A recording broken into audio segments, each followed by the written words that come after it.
Pero bago ang lahat mga kapanalig, itunguhin po muna natin ang mga balita mula sa labas ng ating himpilan sa ating Kapanalig at Komunidad. Ay mula dito sa Quezon City ay tutunguhin po natin ang sa Boso-Boso Rizal. Update sa sinagawang solemn declaration sa Nuestra Señora de la Anunciata. Ang hatid natin balitang yan ni Ronda Veritas, Camille Cruz. Ronda Veritas Report. Viva Inay Siyata, yan ang sigawan ng mga taga-Boso-Boso dito sa Antipolo sa katatapos lamang na banal na misa kasabay ang solemn declaration of spiritual twinning of the Nuestra Señora de la Anunciata Parish Church sa Basilica of the Annunciation sa Nazareth, Israel, kung saan ang salita ay naging tao sa sinapupunan ni Maria.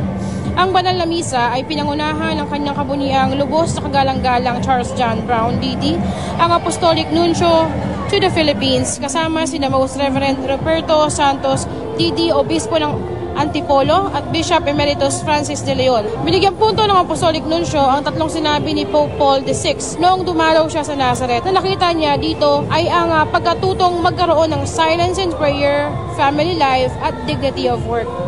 Sinaksihan din ito ng mga namumuno sa lokal na pamahalaan ng Rizal na sina Governor Nina Richie Inares, former Mayor Andeng Inares at mga sangguniang bayan. Ang buong diocese ng Antipolo ay lubos na nagagalak sa mahalagang kaganapang ito at umaasa na nawa sa simbahang ito sa tulong ng mahal na Inay Siyata ay umusbong din ang tunay na pananampalataya na nagmamahal at hindi nawawala ng pag-asa. Para sa Veritas 846 ang radyo ng simbahan, ako ang inyong kapanalig, Camille Cruz, sumainyo ang katotohanan.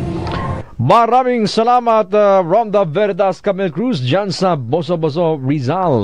Andyan po ang ating Apostolic Nuncio, si Archbishop Charles Brown. Siya po ang kasama sa declaration, nanguna sa solemn declaration ng Nuestra Señora de la Anunciata. Kung mapakikinggan yung mga kapanalig, background ng report ni Camille, talaga bang napaka-festive, at nagagalak ang mga deboto ng mahal na Birhen dun sa declaration at ang simbahan yan ay puspos ng biyaya, at syempre sa pamamatnubay ng ating mahal na ina. Mula sa lalawigan ng Rizal, itong